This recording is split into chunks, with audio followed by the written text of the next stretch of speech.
Before this episode starts, I have a small favor to ask from you. So many people have watched this channel but didn't hit subscribe. So if you ever liked any of the videos I posted so far, and if you like what I'm doing here at the Humanity Archive, can you do me a quick favor and hit that subscribe button? It helps the channel more than you know. And the bigger this channel gets, well, the better the content production gets. I have so many ideas. But without further ado, let's get into another mind-blowing episode of the Humanity Archive. Today, we've got a special guest in the house, none other than Jesse Williams. Yes, the Jesse Williams, former high school teacher and activist turned actor and director. Most of you might know him from his role as Dr. Jackson Avery on Grey's Anatomy, but let me tell you, there's so much more to Jesse. We connected on our love of history. And so in this episode, we are covering everything from history, Black history, stereotypes in acting, activism, life lessons, and so much more. Jesse's not holding back. So grab your snacks, buckle up, and get ready for a conversation that's going to leave you shook. Jesse Williams is in the house, y'all. Now let's get into it. Welcome to the show. I appreciate you coming on today. Thank you, brother. Appreciate it. Big fan of all that you do and have been doing. So it's my pleasure to be here. Yeah, absolutely. So I want to start off really with, I've looked at your background and your story, and I've been surprised and inspired and, even shocked in some ways as far as like your background as a teacher, but it has given me a context and, into how somebody like you, who has the fame and the acting career, but who is so fundamentally committed to activism and being a voice for Black people and marginalized people. And so for those who don't really know your story, going back to your earliest years in Chicago and time spent in Massachusetts, what is the context that people would need to understand how you got where you are right now? Well, as it relates to my words and actions in social justice spaces, I would think that relevant factors have been certainly my parentage, my parents, my upbringing. Both my parents were activists, very politically active, discussions around what's happening on the planet, beyond domestic issues, what's happening in South Africa. I'm 43, so in the 80s, we're still talking about apartheid and workers' rights, labor. Labor was a very central topic. What's happening in terms of minimum wage, safety, security for Black and brown folks in this country, war, ways in which we are drained of our energy resources and autonomy to serve, a capitalist construction, were just topics that were tossed around amongst my parents and their friends. And most importantly, it was always a metric for achievement and value and purpose in life was always set out from my father specifically as what are you doing for Black folks? It was the we, it was the collective always over the individual. And that grows and finds new shapes as you get older and have new interests, whether that's on a sports team or in school. I mean, my father always left me homework. I would come home and I have my schoolwork to do. And then he would give me assignments, articles to read and papers to write around the African burial ground or a historical figure. Common gifts for me were Malcolm X speeches, books, heavy reading, and book reports. I had to really discuss comprehension of both nonfiction and creative writing that had to do with our collective growth and achievement. And it gave me a sense of purpose. I think that you'll find that people who understand their history, particularly folks who have been disenfranchised and whose history has been weaponized against them, the great leaders that we have, great voices that we have, they know their history. There's a reason why people feel better about themselves, sit more upright, look you in the eye, and have context for all the propaganda that is the lens through which we're fed information. There's a reason that we're more confident, and the reason that we have a sense of our posture is a little bit different. You can't unlearn this level of context. So I give any credit for my awareness, my antenna being up, to my parents and growing up in the hood in Chicago, being on welfare, being broke in the 80s in the crack era, having a sense of, and I say all that to say, really not as a negative, actually a deep sense of community and interdependence on each other and love despite not being able to hide behind material goods and things that are other that kind of demonstrate love and affection for people, but they're really just materials. So when you don't have that, what do you have left? You have to have community and attention and support and those things. So I think all those things really factored into my childhood sense of self, my childhood sense of what uh, my cultural appreciation and alliances, and then spending my formative junior high school and high school years living in lower middle class and upper middle class white spaces in New England was a huge culture shift. So I got to uh, get a real embedded experience as a bit of an invisible man, to use Ralph Ellison's term, to sit, in the rooms where and see how white people operated, and learn very quickly that they are not this uh, lofty, intimidating um, thing to fear. There's actually something far more interesting happening. So I think, so much about life is access, whether it's to information or people or networks, or resources or water or food or freedom. That's where you get real meaningful experience. So I had I think, a pretty meaningful, unique childhood and level of access, which is also definitely provided by my complexion, my features.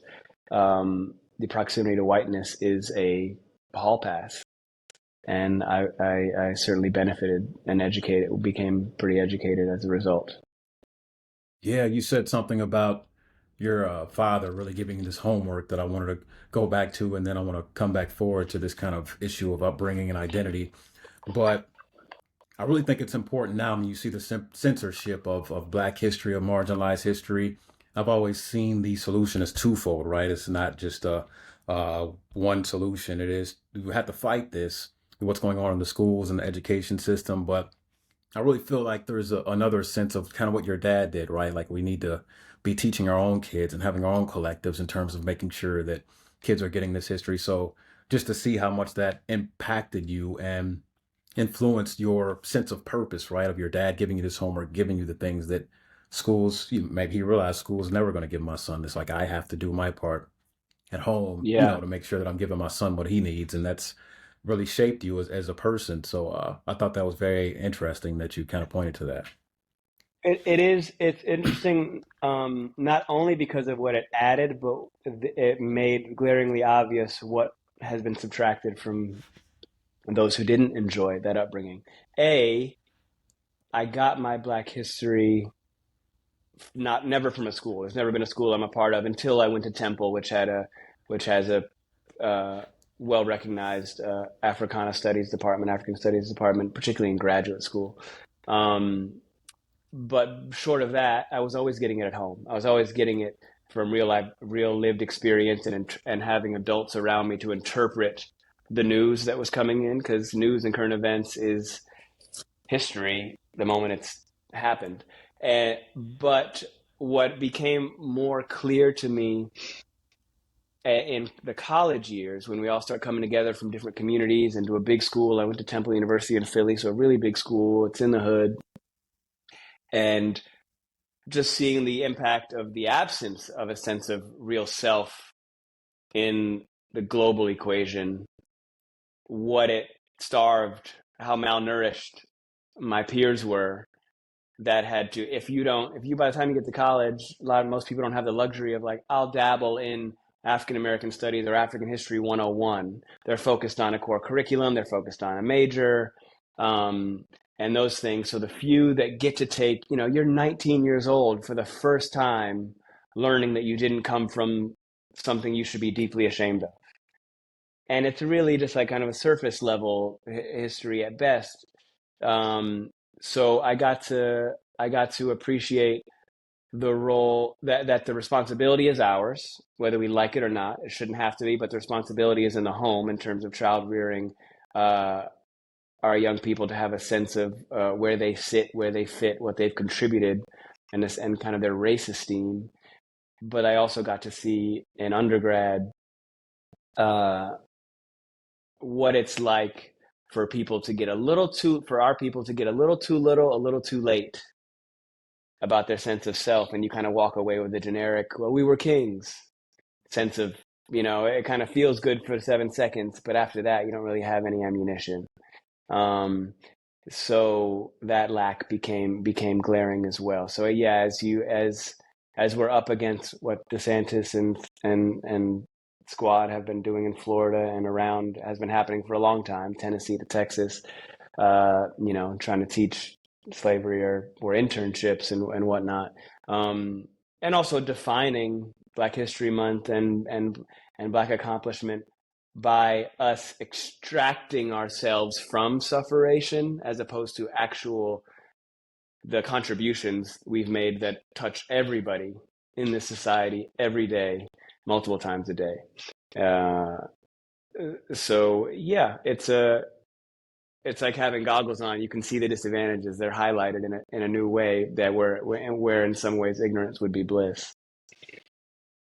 Yeah, absolutely. Absolutely. You touched on a lot there, the superficiality of history and how it's almost like getting a superficial history.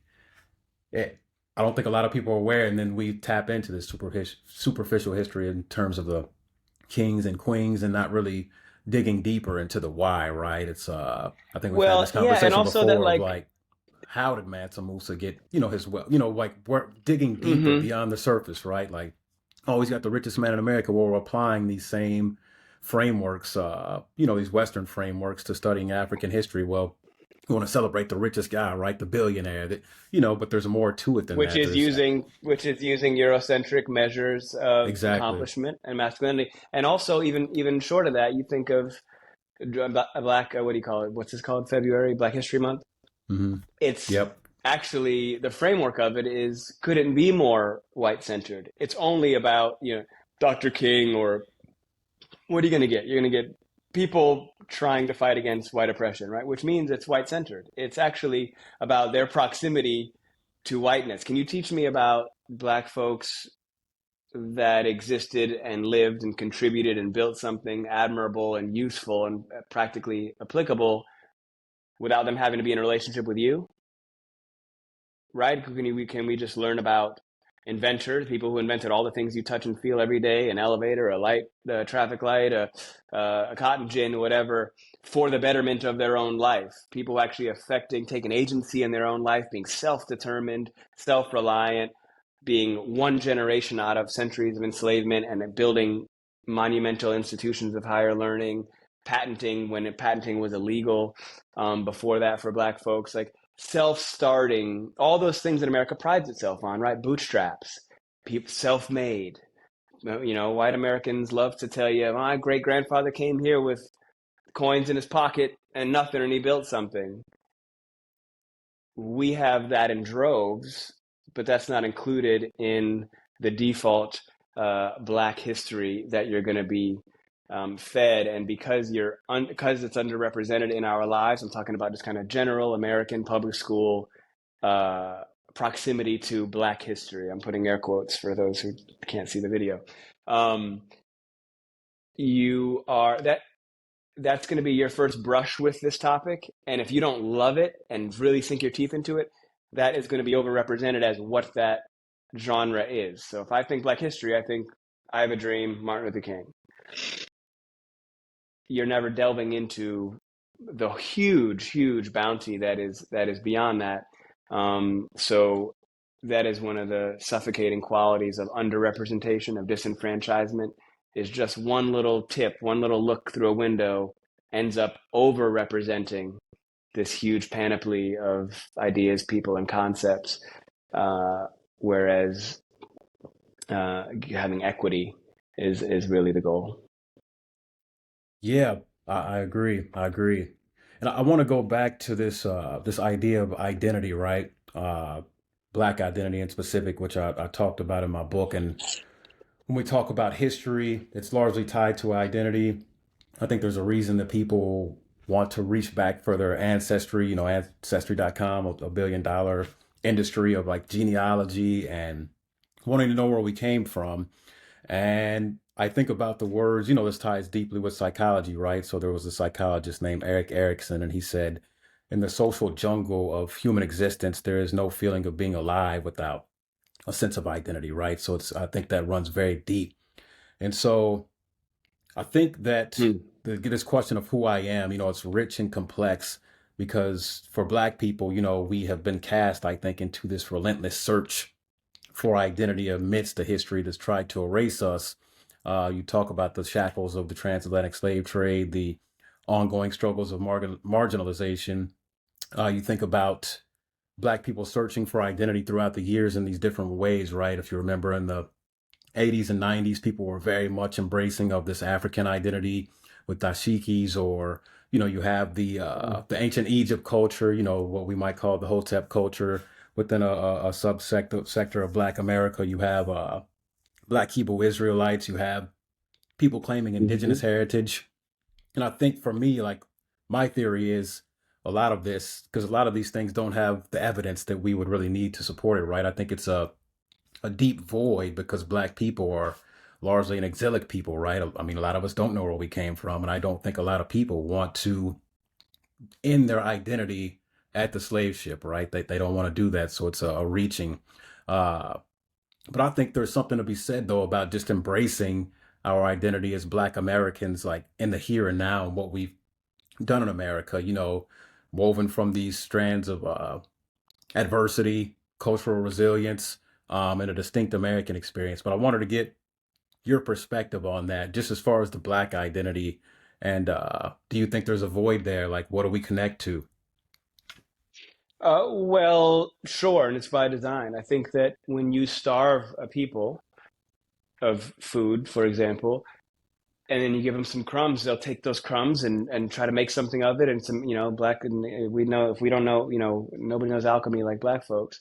We're going to whip it up and, we'll give you chitlins and hog mugs and pig feet and all that. We're going to make something of it, but it is still a byproduct of being starved.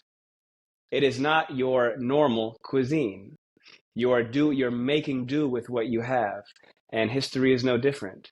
If you are starved of any sense of being anchored and having a heritage and a long tradition and a complexity, instead of being represented to yourself and others as a monolithic group that has groupthink in all ways, if you're starved of any of that, by osmosis you absorb it to some level. You believe it to be true or to be rooted in some truth, and therefore you start looking around and flailing and grasping to try to find anything that will put a salve on that wound. What's going to make me feel better? We were this, we were that, we were there. I, it's kind of similar like government conspiracies. People have, that Tuskegee experiment happened. That the government has done dirt in the crack era with Black communities. So you're more likely to read a little bit deeper into most conspiracy theories. It doesn't mean you're a wacko. It means you've got a rational connection to there's something distrustful about my relationship with this power structure. I'm available to learn a little bit more. With that, you're gonna have some things that get through the filter. And with history, we're gonna want to sometimes overcorrect or overrepresent elements that are presented to us. So what is the good common denominator about the ground, the soil that is producing maybe some fringe elements? I think you're indicating in that is that there's a curiosity there. There is a hunger there that is way more valuable than plain apathy, than indifference. So that curiosity warms my heart, makes me feel as a history student and history teacher, that's all I need to feed. When I'm teaching seventh graders about Nubia and ancient Sudan and Kemet and showing them images of of people black as night with cornrows that were irrigrators and scientists and astronomers and architects, and watching their posture, Jermaine, completely shift in my classroom, and going from messing around, looking at girls, trying to throw stuff, to changing and being engaged and having follow-up questions, because it gives them a place that is the only time, we associate history with shame, because the only history we ever learn is something to be ashamed of. Even the accomplishments are pulling ourselves up out of a place of shame. So that's a real hard thing to scrub off. And so that's what that flailing, that's what that grasping is for. I was saying, I see trends around like, we didn't come from Africa, we're from here. Okay, you found some old census that calls indigenous North Americans colored or Negro because they just saw you as dark. But I mean, okay, I've never seen any evidence to give that any footing, but I don't begrudge them, because I know what they're thirsty, and they're just trying to quench that thirst. Um, and that's the most valuable element of that equation. All of this is addressed directly for me with very simple teaching African and African American history. The core of this is also Pan-Africanism, understanding that our future, our fate as American Africans is directly connected to the fate of the continent. We are the only people who are rudderless and without any connection to a heritage of cuisine and culture and language and habits and posture and dance and science and math and music, etc. And out of that has been born a beautiful and the most popular culture in the world, on the planet. But you talked about kind of 80s, 90s with the medallions, with the gold medallions and the Afro picks, and that cultural was a dope era, a beautiful era that was squelched for a reason. That had popular music celebrating, embracing, poking curiosities around ourself.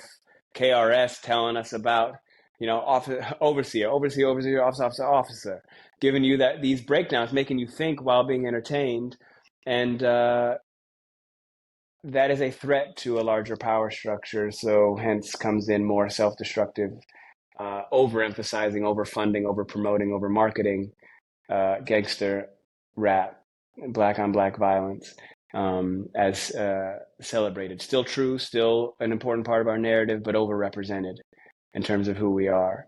That's why Cosby Show stood out so wonderfully on television, because we're thirsty and we never got this level of hydration.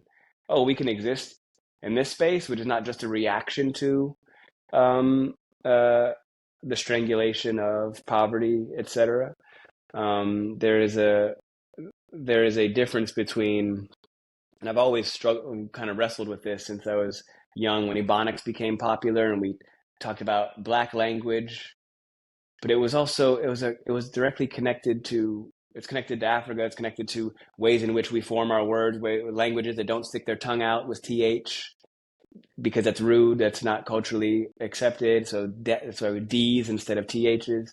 But also Ebonics is also a byproduct of poverty, of urban poverty, which is different than rural poverty, and things that are woven into this thing we call blackness.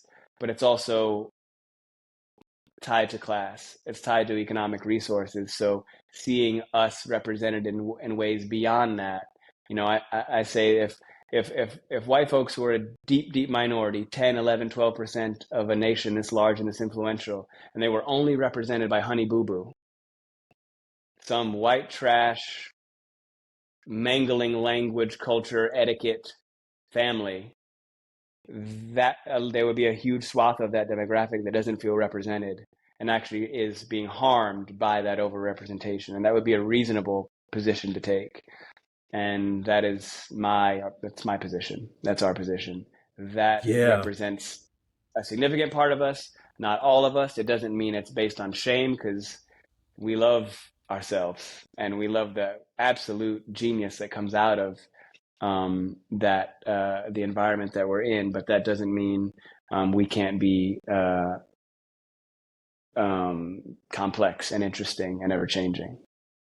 I mean, do you see a resurgence of that 80s, 90s energy happening? I mean, with everything with the internet now, and I think the way even, hip hop and music being tied to uh, not only black cultural experience, music, dance, etc., but like just the intellectual spaces as well. And now you have, I was thinking the other day, like, what's the wildest thing that society accepts? And I think it's, with the music, it's like literally a number one song about, the killing and murdering of black men, right? Is just totally accepted in Mm-hmm. society. People, not only black people, white people walking around or driving around or with their AirPods in or whatever, like listening to this, bobbing their head at the gym or whatever. Like, Yeah. do you think that, it's, do you think that the machine is just so efficient? I mean, especially, thinking about now how people seem to be more content.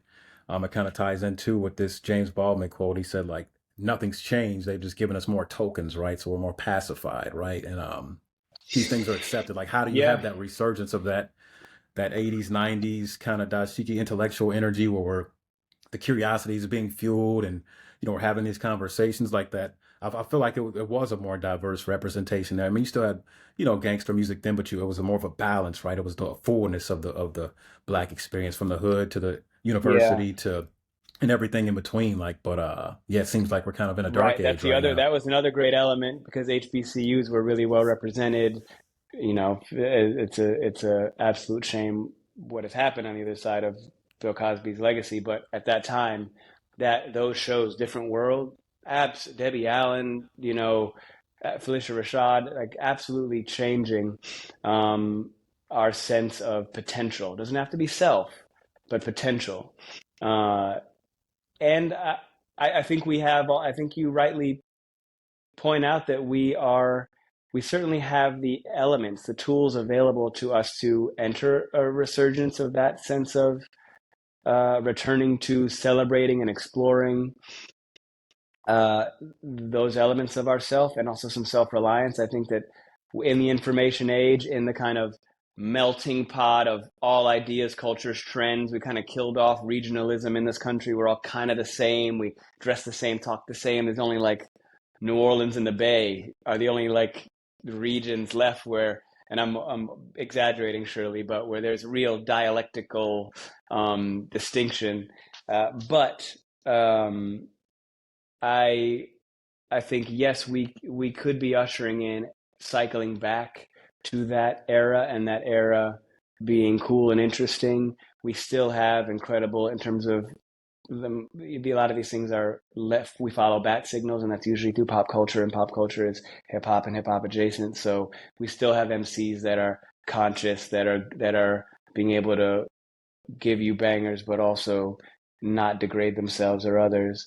Um, the role that all of this is anchored by a sense of belonging, purpose, and contribution. And I would also say that it's really important that, let's say, Black history, for example, African history and connection, is not just for us.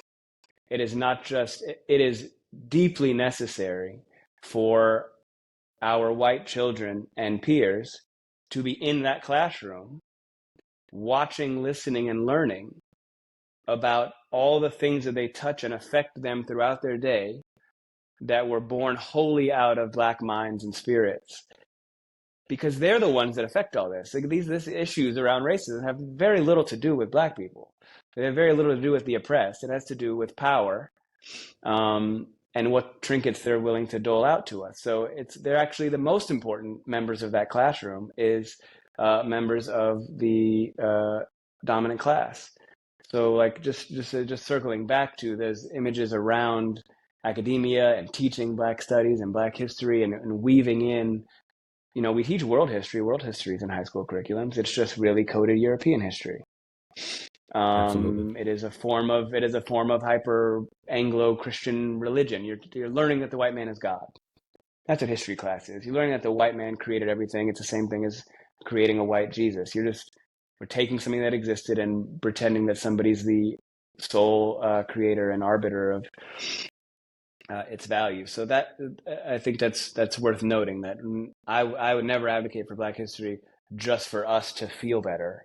It directly affects the machinery of our society and makes it that much easier to look at Mike Brown or Jordan Davis or somebody bleeding in the street, Ricky Boyd. It's okay for us to, oh, they, it's why slavery is far less examined than the Holocaust, for example. Slavery didn't happen to people. It happened to like faceless black silhouettes that weren't really going to be shit anyway. They didn't really do anything before that, so we didn't really lose anything. It just happened to these black folks.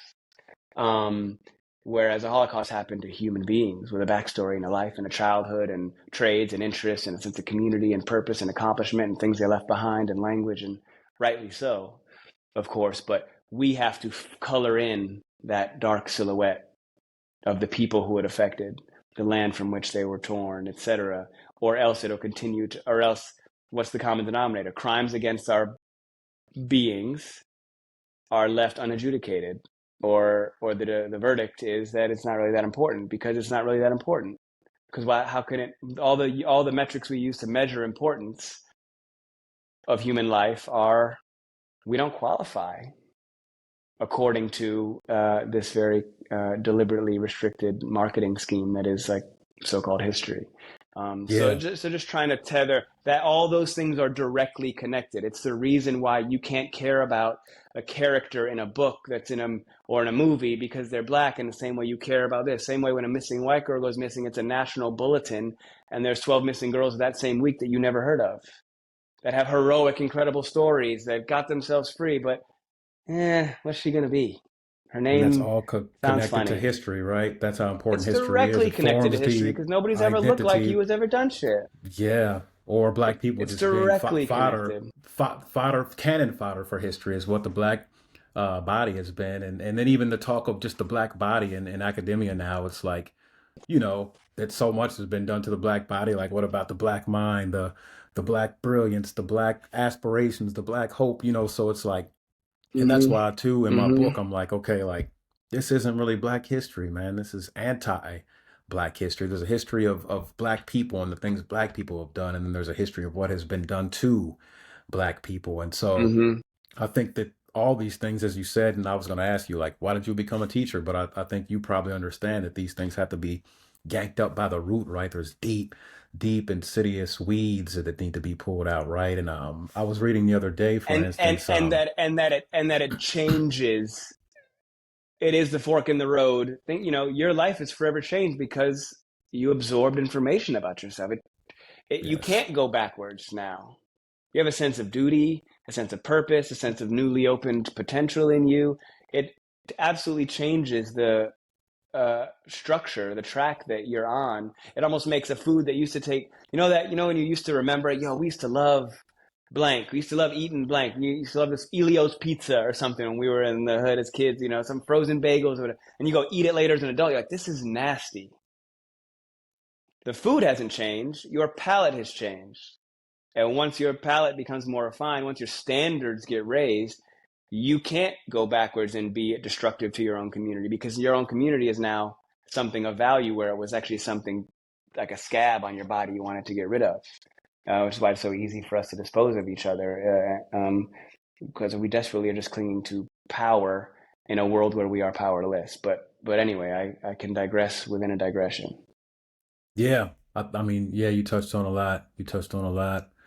And just yeah, when I was thinking about history and just how it casts this long shadow, and this can be tied to some of the things you're talking about in terms of how we view ourselves, how we view power, whether it be A over B or versus A through B. You can find examples of all these things in history, but it's only being taught through this narrow lens, like you said, this Eurocentric lens that's gonna make you a cog in the machine of what is right. But one thing I was reading was this old slavery or textbook, American history textbook, and it kind of was perpetuating that myth of like the benign slavery, the happy slave. And this book, I think, came out. I'm probably getting the dates not all the way right, but it was probably like the somewhere in the 1950s. Right now, I started to think, well, President Joe Biden, he was like 20 years old when this book came out, right? So this is the book that he was taught or even read from, right? And this is who is the father of Ron DeSantis, right? And I mean, so these ideas aren't Hmm. that old. I mean, they continue to be perpetuated unless, Right. you have teachers committed to, you know, changing the narrative or, but, from a teacher level, from a parent level, but, how do we change the whole system itself, right? That's the bigger question. That's the $1 million question, I think, is will the system change or does it have to be kind of shattered, torn down, and build a new, right? Because you're always going to have people like you going to the teaching field, people having these conversations like we're having here. But overall, I Hmm. think sometimes people can get discouraged. Like, well, damn, nothing's going to change at the top. Yeah. How do? Well, something you just said is a really good example of the value of historical context. So you said um, uh, something about uh, what did you just say? Something about an oppressed group being like docile and it just being the good old days. Yeah, And this is that very thing affects how we can absorb what's happening around the world today. So during enslavement in America, the those advocating for and pushing against any sense of abolitionist movement, like slavery is not so bad. They're happy. Our Negroes are happy. They look like Uncle Ben and Aunt Jemima. They're docile. They're docile people. We give them, they're fed and they're clothed, and there's no real beef. What's the problem? Everything's good. It's all good. It's all calm because that serves the narrative. As soon as post Civil War, now we're in the antebellum South, slavery's over supposedly. What happens? The black man becomes a raving lunatic beast. The black man is a buck, a monster, ravaging the mountains and the plains, looking for white women and robbing and thieving and raping, and a werewolf essentially. This because now that that can affect policy and we can invent structures to destroy them. But just 2 seconds ago, just last year, they were a peaceful, calm, happy to serve people. So that shift, when it doesn't serve your overall narrative or the mechanisms of your society, when they're not in servitude to you, you can't just have them out here free, right. because by definition, whiteness is to be better than blackness. So if you can't stand on my neck and I get to see you out here free, smart, intelligent, educated, creative, that what do I disappear? I start to shrink. I'm not as tall as I used to be. So they had to figure out ways to both directly and indirectly destroy that and destroy it via narrative. And I mean, shit, you see that today, certainly beyond African people, right? There was no problem in Israel Palestine. There's no problem. What's the problem? It's not apartheid. It's cool. Everybody's happy. They have their stuff. We have ours. There's no problem over here. Then when something goes wrong, they're a monstrous group that all of them, 3-year-olds, 3 months old, all 3-month-olds, all of them deserve to die because they're all threats. They're all potential terrorists. I thought, that so human beings aren't necessarily changing. It's those in power who are. So without a sense of historical context, oh, this story's been told before. Oh, this is familiar. I've heard this before. I read about this before. That is life changing on how I absorb so-called news and information. If you start noticing, you can't notice trends or patterns if you have not been exposed to trends or patterns. If I tell you something for the first time, that's how you get hustled. If I've heard it before, oh, I've been warned about this. Jermaine warned me about this. He told me this is what happens when don't play three-card Monte in the street with dudes that are, hiding a ball under a cup 3 times. He told me what happens. Don't fall for it. They're gonna let you win the first time, and then they're gonna take it the next time. Thank God you told me that, because if you hadn't told me that, I would have thought something different.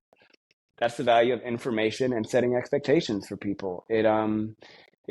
Something that simple as a principle can absolutely change the way you treat yourself and others, and the relationships you form, the people you trust. It's wildly important, which is why it's so um, uh, deeply attacked and affected. Absolutely. I want to switch gears for a second and talk about like your acting, right? I think it's very inspiring that you began, you correct me if I'm wrong here, your acting career in your like later 20s, right? Especially after being an educator. And it reminded me of the story that I had recently heard about Toni Morrison not even writing her first novel until she was like 40, right? So it challenges this notion Yeah. of when we are supposed to achieve certain milestones in life, right? So what drove you to pursue acting at this stage in your life? And was this like a long held dream of yours, or what sparked this transition into this? It certainly wasn't. Acting was not something on my radar. I didn't even I'm not from anywhere that's close to anything that would think it's a real, accessible, attainable job, nor did it interest me, frankly. I was always certain that I was going to be a civil rights attorney or a NFL player, and that quickly went away. But I think that and I've cited this before. I think that one of the things that helped me be open and available and not squeeze too tightly was on my way to my dad drove me to drop me off in North Philly for college my freshman year. And in that process of getting ready to go away to school, he said to me, "Don't stress about your major or picking a career at 18 years old, 19 years old. The average adult in America changes career 6 times in their lives. Um, you'll figure, try things and figure them out. Don't believe somebody else telling you what you're going to want with your one life." And that just I don't think I thought about it a lot, but it just took a pressure off before it ever got really deeply rooted in having to choose or commit to marry something when I'm in the first seventh, sixth of my life. Um, so I explored, I photography. I came into photography as a punishment for beating somebody up in school, and then the photography I fell in love with, the darkroom, that process that led me into cinematography in college, which led me into having film become one of my majors. And I've always been in African history and African studies have always been a part of my life. So that's partly why I went to Temple, was because they had Theophilo Benga used to teach there, and Malefe Asante and Joyce and Sonny Sanchez and Tanya Peterson Lewis and Dr. Renoir McDonough and all these incredible Black thinkers and educators. So it was going to be somewhere in that world. While I was at school, while I was at college, I was teaching in the hood there in North Philly, West Philly, Kensington. On weekends, college, you pick your schedule and you have days off because you can just put your schedule. I have Fridays off, so I would clear days to be able to substitute teach and be available at local public charter schools. So I was bouncing around a lot, and I didn't really know what I wanted to do. I didn't really know how to utilize my interests and make them make sense and be able to provide for myself in the process. Um, so I didn't come to it like you said. I got on Grey's Anatomy when I was 29 years old. I mean, I started acting kind of in earnest right before 30 years old. A year before that, I did a one-act play with Edward Albee at the Cherry Lane Theater in New York. And so I started my career in Brooklyn and in the city in New York. And decided, if I'm going to do this, let me try to do this, or else I'll go to law school. I was ready to study for the LSAT, or go to film school. But I figured I'd try it. I told myself, I said, I'm going to give myself 15 months to try this, see how it feels, see if I get any momentum, but most importantly, see if it fills something for me. And I was super lucky and was able to, move the ball down the field, so to speak, get a little Law and Order gig, get a few gigs that gave me a taste for it. But most importantly, I quickly learned that it could be a weapon for good. It could be a real tool. Vast majority of us media is the lens through which we absorb and interpret the world, the universe, how cultures form, what women are like, what men are like, what Africans are like, this whole continent, the only continent that's represented by the whole continent, never the specific region or country. So I realized it was a way in which to tell stories and to personify and humanize those that don't enjoy that privilege.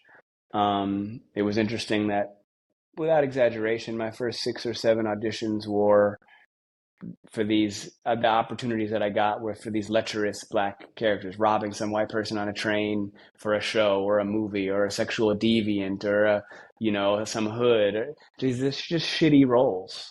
And that became an ongoing observation and source of discussion amongst my black peers. Like, these men, in this case, had to make a lot of tough decisions.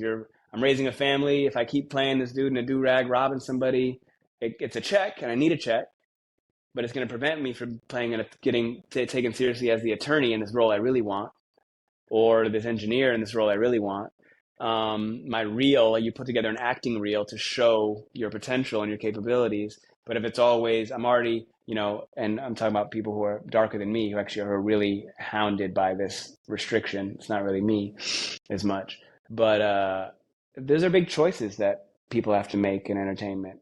What I do now is going to reinforce the stereotype, which will prevent me from working later. But all that is to say, I learned quickly that a pocket of creativity that always influenced me, I didn't realize it was something that was within my reach.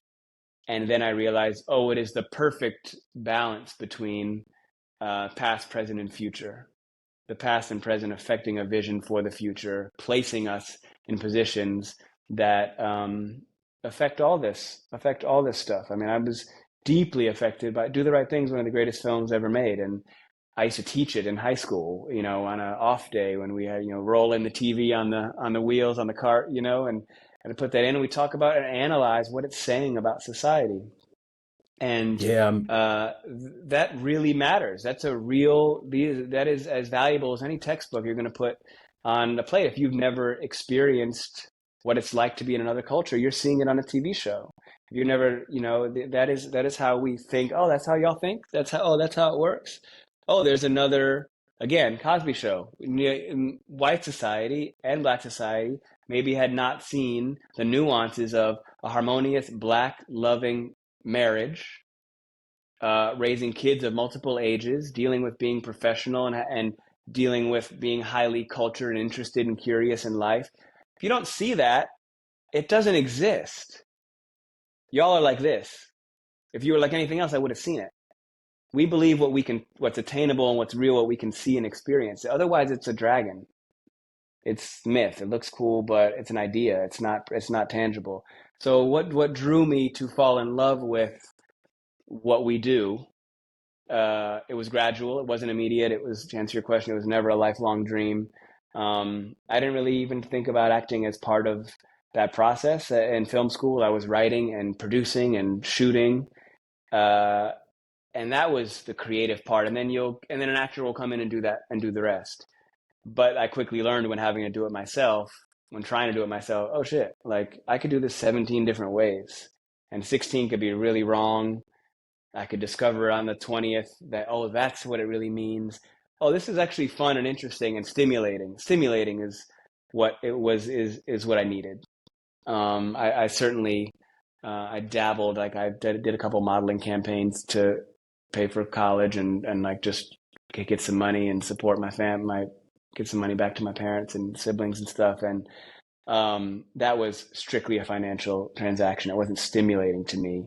And if I'm not being stimulated, then I'm disrespecting my ancestors and God. yeah, Really, if I'm just phoning it in, then people have done fought and died and bled for me to be here.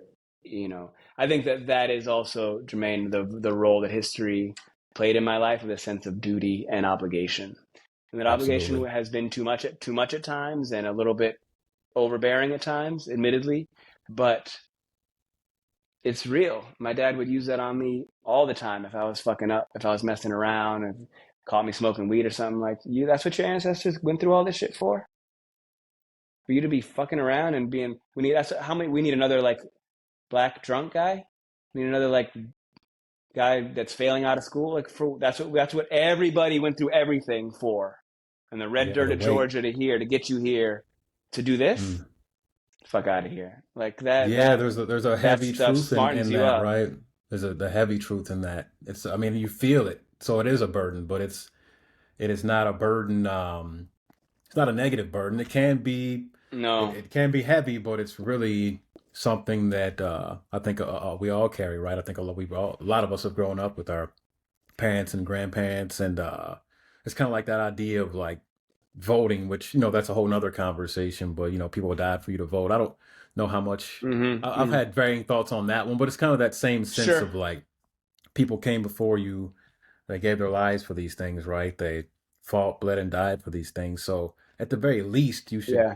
look at that, right, and analyze that and interrogate that and see how you situate yourself then in something bigger than yourself, right? Because you are part of something Yeah. bigger than yourself.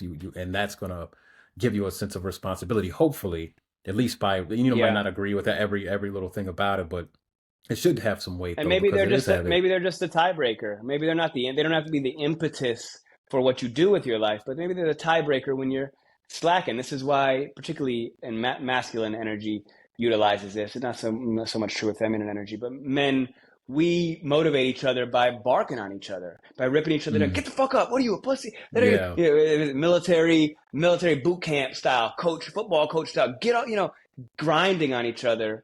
Um, one more, a motivator, one more, like that sometimes, in this context, if it's not the reason you do something, it is the reason you don't stop doing something, or you right. go ahead and get up and stop hitting the snooze button and get up and go get it. Because Yeah, somebody handed you this baton. We're already at 300 meters. All you got to do is the last 100, B. Like, go. So yeah. and so his history connects you in that relay race, as opposed to convincing you that you're just on an island. It's fine if you die. It's cool. It don't matter. It's a Absolutely. completely different sense of awareness. I want to go back to this point you had talked about actors being pigeonholed. And I think I've asked you this before, and I think this could really be helpful for somebody who might feel stuck. But you have this role in Grey's Anatomy. It's popular, one of the most successful shows in history. I looked it up. There's like single episodes of the show getting like 24 million views, and just for some context, like there's been Mm-hmm. Super Bowls in history that they're at like 100 million views, right? So it just shows you how big Yeah, this show yeah. is and was. But do you ever feel like you were pigeonholed, with that role, and maybe you might have had to do something radical at one point to break away from it, right? Because I'm thinking about an example, right? You think about Daniel Radcliffe and Harry Potter, right? Like there are people Sure. who are never going to see him as anything other than this cute little kid with glasses, right? And then he's got this movie that he plays in. It's called Imperium. Next thing you know, he's playing this neo-Nazi as an FBI agent who infiltrates a Nazi terror group, right? I've always wondered if he did that to try to break away from this, like just being stuck in that role, right? But did you ever feel Sure. in any way stuck in that, like Jackson Avery, like that's what everybody knows you as, and You and know your what? I mean, creativity, yeah. yeah, Go ahead. Go. it's a right question. It's a right question. It's a reasonable question. It's something that a couple of years in, I fully became vigilantly aware of, but I don't feel it ever happened. You hear a sound, you're on the lookout for it, but that awareness keeps it from landing. And so I never did anything different in order to try to remedy it or fix it. I uh, d- did a couple of things. Being on that show uh, was never the center of my life or embodied all of my interests or actions. Right? I was still super politically active and involved. I was, like I said, by then I'm 30. I'm 30 some. I'm an adult. I've worked at 20 different jobs, lived in many different places and many different cultures and atmospheres in this country. I had my own interests, and I was who I was, and who I was a political minded and social justice oriented Black person in this country. And so that's what I was doing. So I think me being I was regularly, I'm in Ferguson, I'm in Florida, I'm on CNN talking Truth to Power or MSNBC or somewhere. That's that became. And this is around like the advent of Twitter and kind of a social media presence, barring people up. I usually on Twitter, talking about what's happening and examining what's happening, asking questions, and that was me. That was my real self. Then I would go to work and do this other thing. You always are like, okay, I don't want to become I don't want to be Kramer, only one thing in success. These are good problems to worry about. But anytime I kind of worried about it, Jermaine, I like, oh, is this, God, are people only going to see me this way? People didn't. They didn't, and they don't, and I'm not.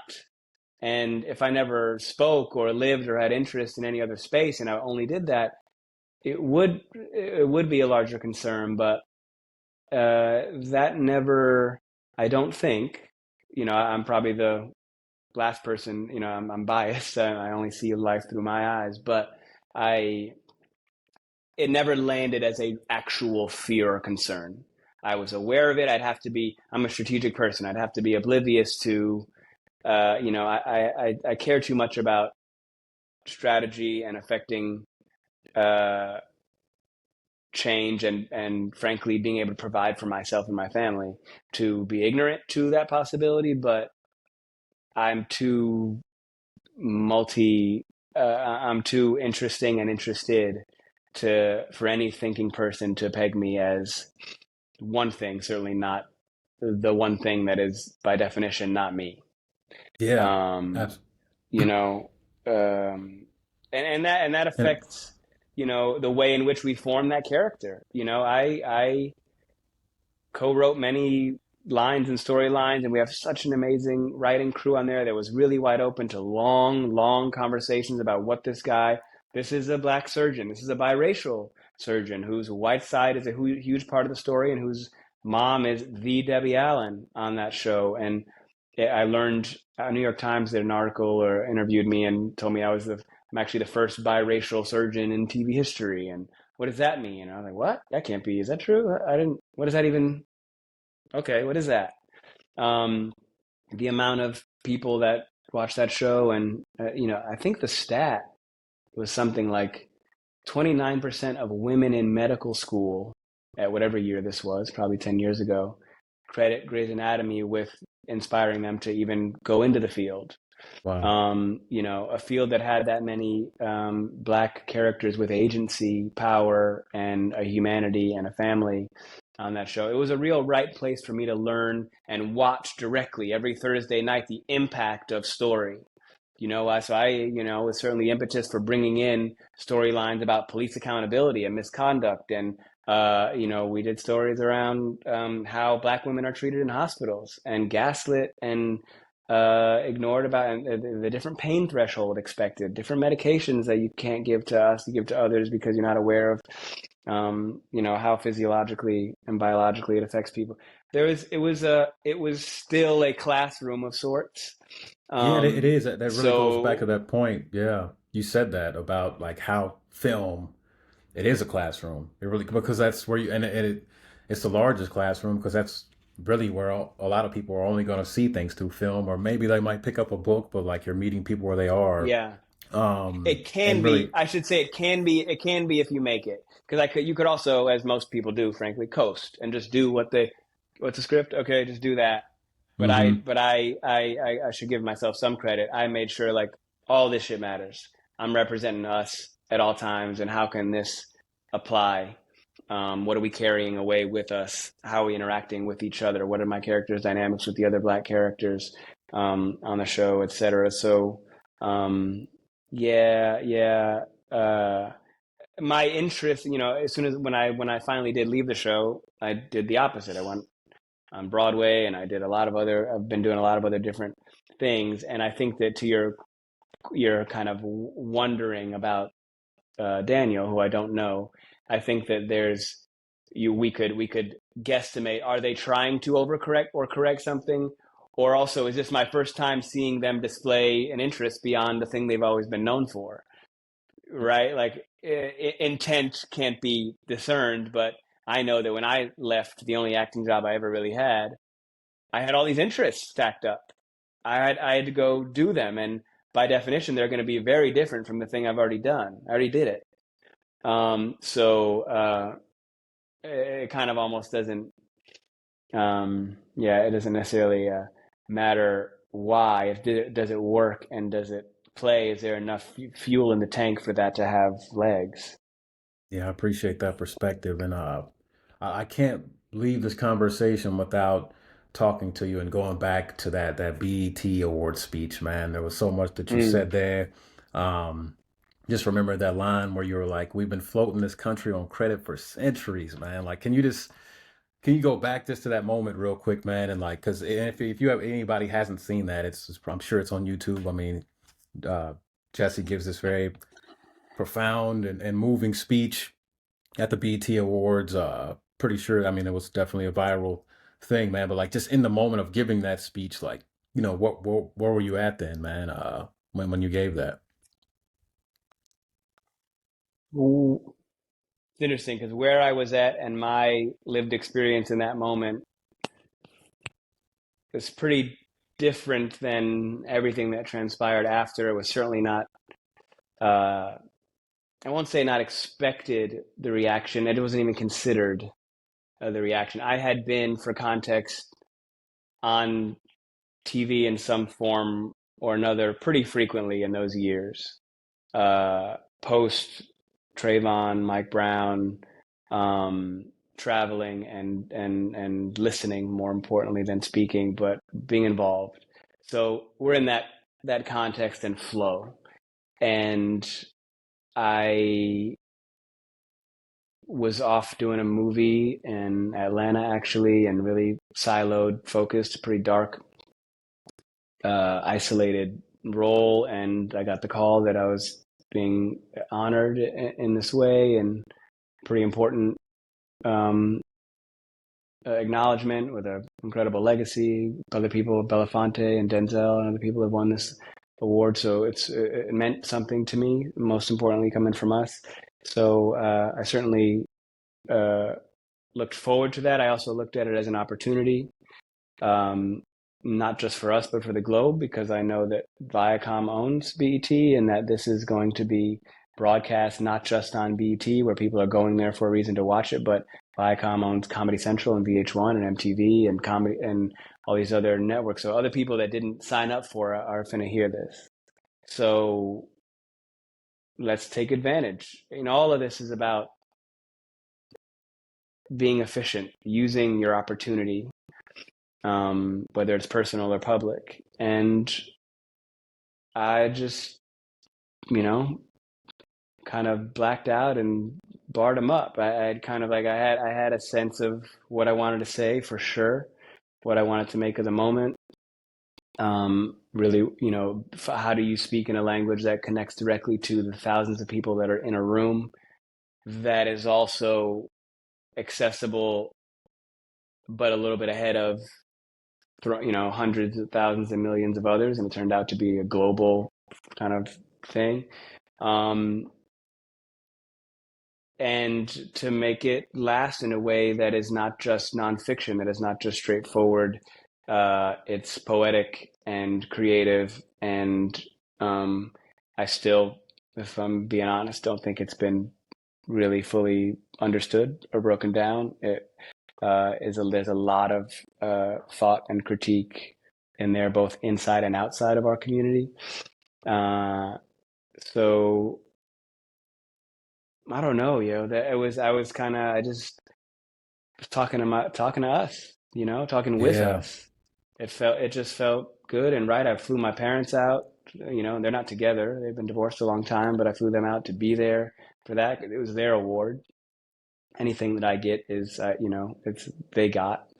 And so it was peak fellowship and community, and an act of just a deep love, and um, when I love language, I love art.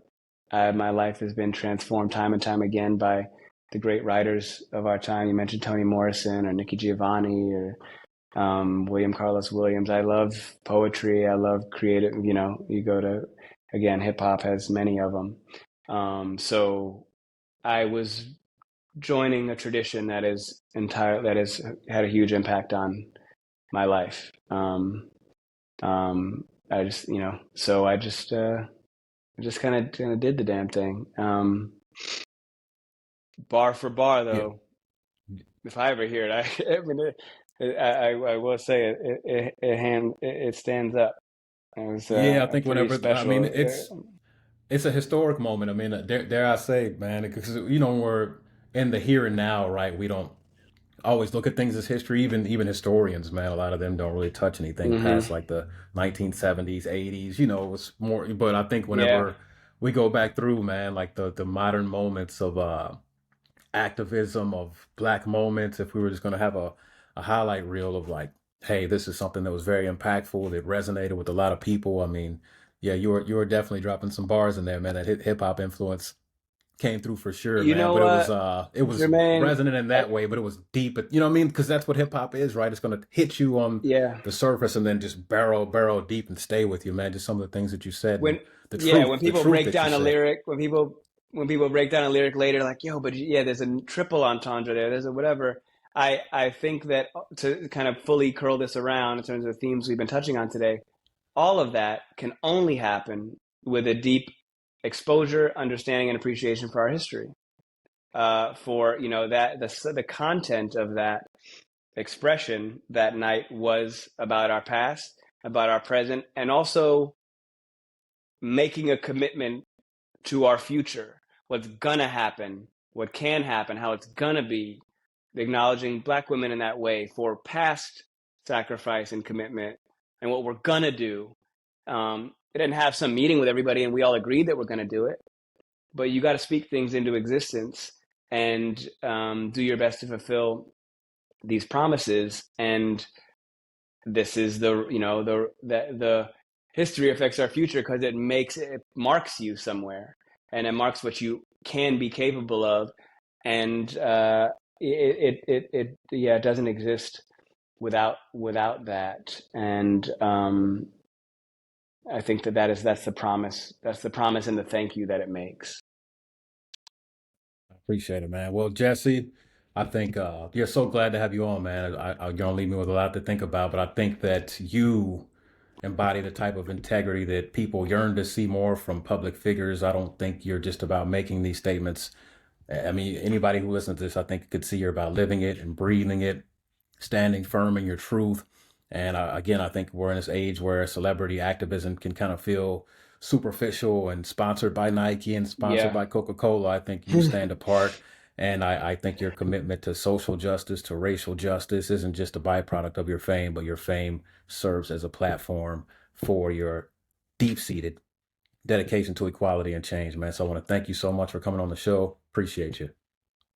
Thank you, fam. Thank you very, very much. Appreciate the platform, your listeners, and your work. I bought Humanity Archive early, and have bought it several times as gifts for others. And to see you be able to build on that in a way that's accessible, reachable, to across generations is dope. It's an example of how to activate on top of ideas and academia, and bring things to life. So I look forward to doing that myself and doing it together with you in the future.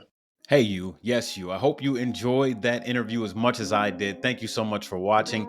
Now, there's two things to keep us rolling. First, make sure you hit that subscribe button to keep up with all the latest and greatest content I'm coming out with on YouTube. Second, don't stop there. Dive deeper and truly go into this journey. Check out the description below for a treasure trove of resources. I'm talking about masterclasses, books, detailed timelines, workbooks, and so much more that I created to fuel your quest for truth and for overlooked history. It's all there, just one click away. Take the next step. I'm Jermaine Fowler signing off, and I'll see you next time.